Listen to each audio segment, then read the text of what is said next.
What if one can hear the song of ants? What if one can feel the warmth of glowing bioluminescent? How will it be if someone discovers a deep-rooted secret in the life cycle of tiny tadpoles? How do we believe that a human being can befriend the small and tiny life forms which have been mostly ignored by our supercilious eyes?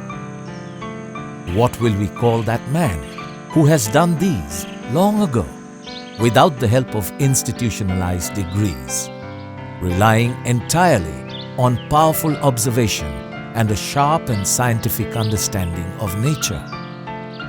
We call him nature's true friend, the guardian green angel of the modern era. This man is none other than Gopal Chandra Bhattacharya, a forgotten pioneer of the study of natural history in this country. Gopal Chandra was born in Faridpur district of erstwhile East Bengal, now Bangladesh, in 1895. He came from a modest background.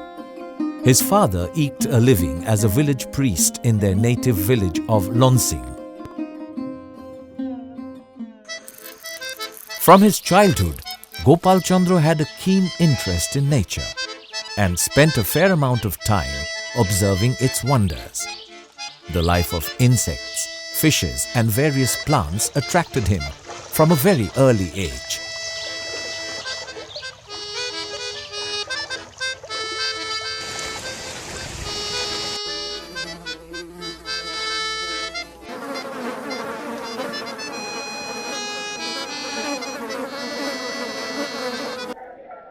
In school, Gopal Chandra was a brilliant student and always earned appreciation from his loving teachers. Unfortunately, soon after his matriculation, his father died, compelling Gopal Chandra to take a job in the village school as a teacher. However, he did not abandon his passion for observing and studying nature in every possible way.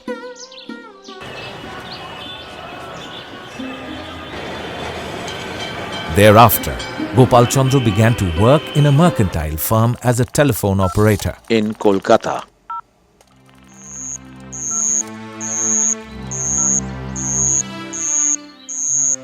And it was at this time that on the basis of meticulous observations, he published his first article on bioluminescence in a popular Bengali periodical, Probashi.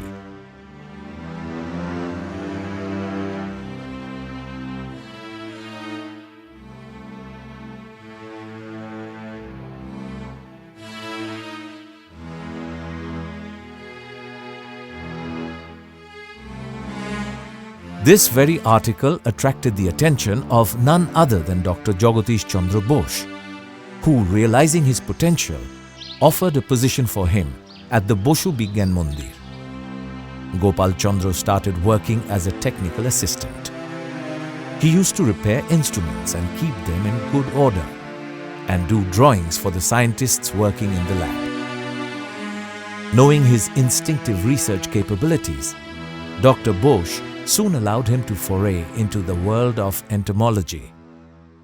After receiving his wholehearted patronization, Gopal Chandra plunged himself in the study of insects. He soon observed and discovered an array of behavioral traits among various insects and small aquatic lives. One of Gopal Chandra's major findings, which he published while at the Bosu Bigyan Mandir as early as 1940, concerned his observations of ants known as Ocophilia. He created a cellophane nest for these ants and observed them minutely in the laboratory. He showed that the diet of the larvae had an important bearing on their development into queens or workers.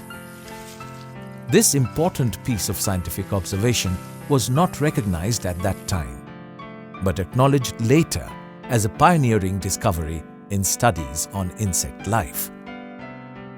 After Dr. J.C. Bose passed away in 1937, Gopal Chandra was encouraged by the next director of Bose Institute, Dr. D.M. Bose, who incidentally was a physicist, to work on the effects of antibiotics on ants and tadpoles. Gopal Chandra showed that the administration of penicillin leads to an arrest in the metamorphosis of tadpoles to frogs. This, he showed, was because penicillin kills certain bacteria present in the tadpoles, which are essential for a smooth metamorphosis. He thus was one of the first to show the presence of salogenic, a health-giving bacteria. Gopal Chandra further observed hunting wasps grasping small stone chips and using the same to close a nest hole. He also discovered an interesting feature of earwigs, well known for protecting their eggs. During the breeding period, the earwig carries a muddy layer on its hind legs. The dried-up mud forms a heavy boot, used for protecting its eggs from predators. If the mud is washed away, the insect promptly places its hind legs into the mud until a new boot is formed. This is a rare finding in insect ethological study. But unfortunately, as with other findings, this too never reached the international scientific community. The behavioral study of fish-eating spiders of rural Bengal was yet another important observation of Gopal Chandra Bhattacharya. This rare finding was published in a popular Bengali language magazine and thus remained unknown to the outside world of his day.